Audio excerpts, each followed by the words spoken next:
Bonjour Niagale Bagayoko. Bonjour. Bienvenue sur le plateau de Point de Vue. Vous êtes docteur en sciences politiques, président de l'African Security Sector Network. Et avec vous, on va donc parler du Burkina Faso, car depuis maintenant 14 ans, ce pays d'Afrique de l'Ouest héberge à peu près 400 forces spéciales françaises dans le cadre de l'opération Sabre. Et le 18 janvier dernier, coup de théâtre, le gouvernement burkinabé a demandé à la France de retirer ses troupes de son territoire. Les soldats ont donc moins d'un mois pour lever le camp. Déjà, pour quelles raisons ces hommes étaient-ils présents sur le territoire du Burkina Faso ? Alors, je pense qu'il est très important d'avoir une perspective historique sur le déploiement de ces forces spéciales, puisque c'est ce dont il s'agit, sur le territoire du Burkina Faso. En réalité, c'est à la fin des années 2000 que les groupes djihadistes et les enlèvements d'Occidentaux, notamment, se sont multipliés dans la zone sahélienne. Et initialement, une première force a été installée en Mauritanie. Il a été ensuite envisagé de dupliquer ce dispositif au Niger et au Mali, mais ces deux États ont refusé cette installation. Le seul qui l'a accepté, c'est le président de l'époque du Burkina Faso, Blaise Compaoré, qui était très proche de la France, mais qui craignait cependant des manifestations hostiles de la présence française et qui donc a souhaité que le dispositif reste confidentiel. Par ailleurs, les forces spéciales opèrent de manière couverte, donc ce n'était pas un dispositif qui avait une grande publicité. Il y a donc eu un établissement en 2010, un premier accord a institutionnalisé les choses en 2015 et un deuxième en 2018, et c'est celui-ci qui a été dénoncé par les nouvelles autorités du pays, je le rappelle, qui sont des autorités militaires, puisque 2 coups d'État sont intervenus dans le pays en moins d'une année. Mais c'est intéressant ce que vous dites, c'est-à-dire que la présence française au Burkina Faso était sous le sceau de la confidentialité. C'est-à-dire qu'on ne devait pas savoir que les Français étaient là-bas. Mais pour quelle raison ? Alors, comme je l'indiquais, les forces spéciales sont rattachées à un commandement particulier, qui est le commandement des opérations spéciales, et elles ont un rôle qui est très particulier, qui est en général, en tout cas dans le contexte d'une lutte antiterroriste, justement de mener des opérations de contre-terrorisme qui demande beaucoup de furtivité, beaucoup de discrétion, parce qu'il s'agit en réalité d'éradiquer la tête des mouvements eux-mêmes, c'est-à-dire de cibler les leaders et non pas de combattre les forces combattantes. Il faut aussi préciser que la force Sabre a essentiellement été déployée hors du Burkina Faso, sur le territoire du Mali, dans une moindre mesure sur celui du Niger, et elle est très peu intervenue au cours des dernières années, sauf dans le cas notable de l'attentat qui est intervenu contre l'ambassade de France et contre l'état-major des armées en 2018. Alors actuellement, le pays est aux mains du capitaine Ibrahim Traoré. Il est arrivé au pouvoir en septembre dernier à la suite d'un coup d'État. Pourtant, sous son prédécesseur Paul-Henri Damiba, il y avait une collaboration militaire quand même qui balbutiait entre la France et le Burkina Faso. Et là, ça y est, les Français doivent quitter le territoire. Pourquoi, en fait, soudainement, les forces françaises doivent-elles quitter le Burkina Faso, alors qu'on avait le sentiment qu'il y avait une véritable coopération entre les deux pays ? Alors, en effet, il est très important, et merci de le faire, de distinguer différentes périodes et différentes relations selon les leaders. Il faut savoir que le Burkina Faso, depuis l'époque de Thomas Sankara, a véritablement affirmé sa souveraineté de manière absolument non négociable, en rejetant tout impérialisme. Il y a eu un rapprochement sous Blaise Compaoré, voire une relation très étroite. En revanche, le premier président élu, donc le président Kaboré, qui a été renversé au mois de janvier l'année dernière, a toujours maintenu une distance très prudente et refusé notamment le déploiement sur le sol burkinabé des forces de l'opération Barkhane. Et c'est seulement 2 ou 3 semaines avant son renversement qu'il a accepté des interventions aériennes d'ailleurs sur le territoire du pays. En revanche, le lieutenant-colonel Paul Henri Damiba qui l'a renversé, semble avoir opéré un rapprochement, mais qui a été très contesté en interne parce que l'armée burkinabé est traversée de dissensions corporatistes entre différentes forces, justement en son sein des forces spéciales, qui s'opposent à des unités Cobra, notamment, je ne parlerai pas d'autres divisions internes, mais qui expliquent aussi les tensions qui sont apparues. Cela dit, il faut quand même rappeler que dès le mois d'août, donc sous Paul-Henri Damiba, il y avait eu un rappel à l'ordre de l'ambassadeur dont les propos devant les sénateurs français indiquant que le pays était en proie à une guerre civile avaient d'ores et déjà fortement déplu. Donc les Français, en tout cas le gouvernement français a anticipé cette demande du gouvernement burkinabé de retirer ses troupes françaises. Ils ne sont pas tombés de leur chaise du jour au lendemain en disant mais pourquoi on doit retirer nos forces spéciales là maintenant d'ici un mois ? Il y avait beaucoup de signaux qui étaient apparus. Le ministre des Armées, Sébastien Lecornu, d'ailleurs, au mois de décembre, dans une interview au Journal du Dimanche, avait d'ailleurs indiqué que le retrait de l'opération Sabre faisait partie des options. En revanche, non. Les autorités françaises ont été prises de vitesse par les autorités burkinabées qui avaient envoyé une secrétaire d'État pour justement essayer de les empêcher de prendre cette décision, mais cela n'a pas fonctionné. Alors, le président de la transition du Burkina Faso veut chasser les groupes djihadistes de son territoire, c'est l'objectif. Alors il faut savoir qu'ils sont présents, je crois, au nord du pays et qu'ils occupent quand même 40% du territoire, ce qui n'est pas rien. C'est possible sans l'aide des militaires français ou bien c'est irréalisable pour le président de la transition du Burkina Faso? Alors, une fois de plus, les militaires français étaient très peu présents sur le sol burkinabé. Oui, c'est vrai, exactement. Voilà. Donc ça, c'est le mais il y avait quand même cette opération de contre-terrorisme dans la région. Oui, mais qui intervenait à l'extérieur du Burkina. Mais là, en tout cas, je parle du territoire du Burkina.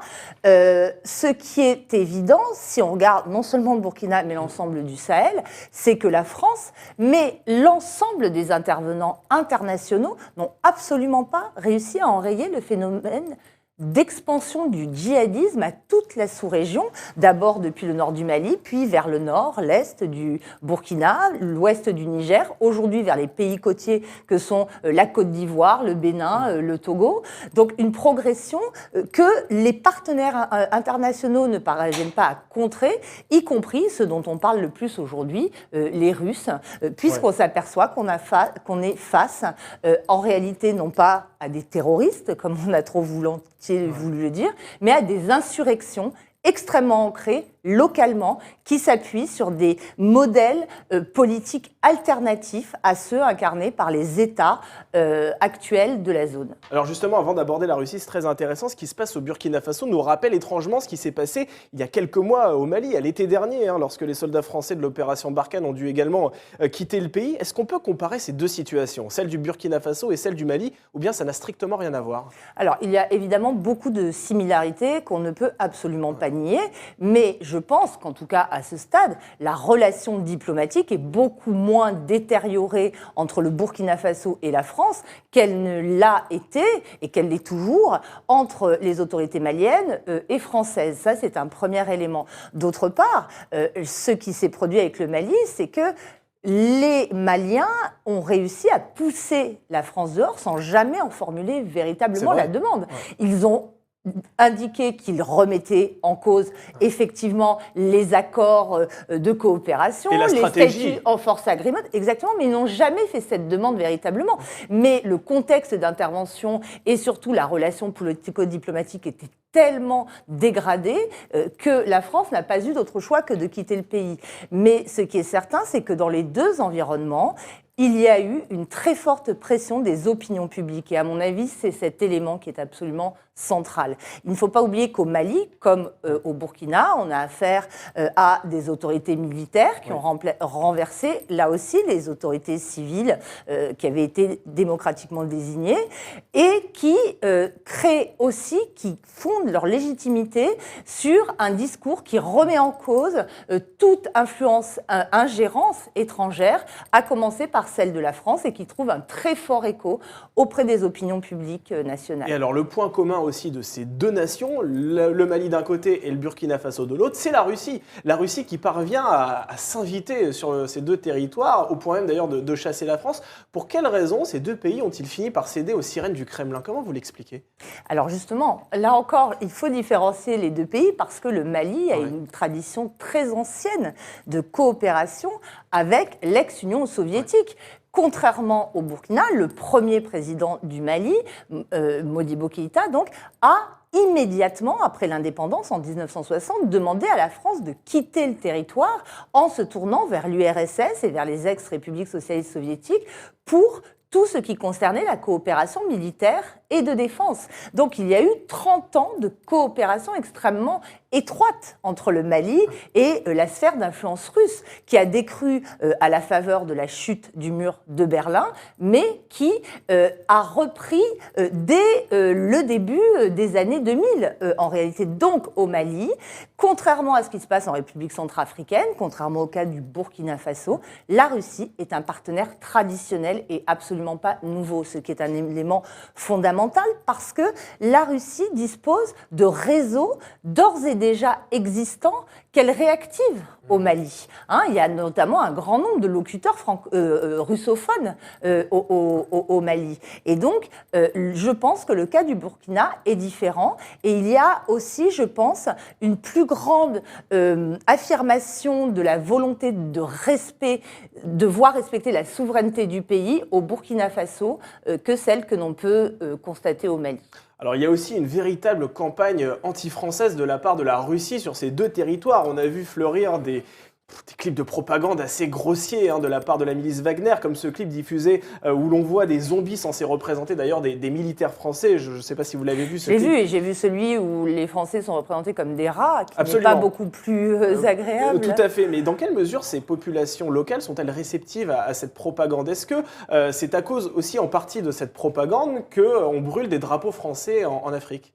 Alors moi, j'inverserai les choses. Je pense que cette propagande a une audience parce qu'elle est diffusée sur un terrain qui est déjà très enclin à exprimer sa colère et son rejet de la politique étrangère de la France depuis un certain nombre d'années. On n'a pas attendu l'arrivée, le retour de la Russie, donc il y a à peu près un an, en décembre l'année dernière, pour voir fleurir des théories extrêmement complotistes accusant la France en réalité de alimenter elle-même et d'avoir créé le djihadisme pour pouvoir exploiter les ressources naturelles à travers des théories les plus fantaisistes qui existent. Mais on s'aperçoit que ce terreau a eu aussi une plus large assise parce qu'il y a un grand doute et une grande déception face à l'incapacité qui a été aux yeux des populations, celle de la France, de les protéger et de tenir les promesses que l'on entendait dans les discours des plus hautes autorités françaises. Puis disons que c'est vrai que la France a un lourd passé colonial alors que la Russie est assez vierge sur cette question-là aussi. Il y a cette espèce de réputation de la France